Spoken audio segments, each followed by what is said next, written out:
నమస్కారం. ముందుగా news desk ప్రేక్షకులకి నూతన సంవత్సర శుభాకాంక్షలు. ఇక ఈరోజు అంతర్జాతీయ వార్తలు వచ్చేసరికి చైనా మరో భారీ ప్రాజెక్ట్ని శరవేగంగా ప్రారంభించింది. సోలార్ గ్రేట్ వాల్ని నిర్మించే పనిలో నిమగ్నమైంది. ఇది సుమారు 400 కిలోమీటర్ల పొడవు, 5 కిలోమీటర్ల వెడల్పుతో దీని నిర్మాణం చేపట్టనున్నారు. ఇక్కడి నుంచి సుమారు 100 గిగావాట్ల విద్యుత్ను ఉత్పత్తి చేయాలని లక్ష్యంగా పెట్టుకున్నారు. దీంతో బీజింగ్ విద్యుత్ అవసరాన్ని తీర్చనున్నారు.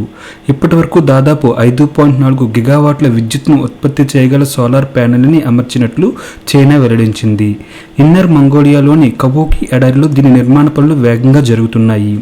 గతంలో నిర్మానుష్య ఎడారి ప్రాంతాన్ని సీ ఆఫ్ డెత్గా అభివర్ణించేవారు.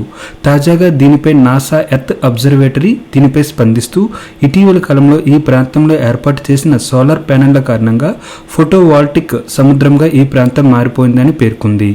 కబూకి ఎడారిలో వేడి వాతావరణం, చదునైన భూమి, పారిశ్రామిక ప్రాంతాలు దగ్గరగా ఉండటం వంటి అంశాలు సోలార్ ప్రాజెక్టుకు అనువుగా చేశాయి. నాసాకి చెందిన ల్యాండ్శాట్ 8-9 ఉపగ్రహాలు ఇక్కడి పరిస్థితిని చిత్రీకరించాయి. పరిగెత్తే గుర్రం ఆకారంలో జున్మా సోలార్ పవర్ స్టేషన్ని ఇక్కడ నిర్మించింది. ప్రపంచంలోనే అతిపెద్ద సోలార్ ప్యానెల్స్ ఇమేజ్గా ఇది రికార్డు సృష్టించింది. ఇది ఏటా 200 కోట్ల కిలోవాట్ పర్ అవర్ విద్యుత్ ఉత్పత్తి చేయగలదు. దాదాపు 4 లక్షల మంది ప్రజల అవసరాన్ని ఇది తీర్చగలదు. ప్రస్తుతం చైనా సోలార్ విద్యుత్ సంస్థలు మొత్తం కలిపి 8,86,875 మెగావాట్ల విద్యుత్ని ఉత్పత్తి చేయగలవు. ఇది ప్రపంచం మొత్తం సామర్థ్యంలో సగానికి సమానం.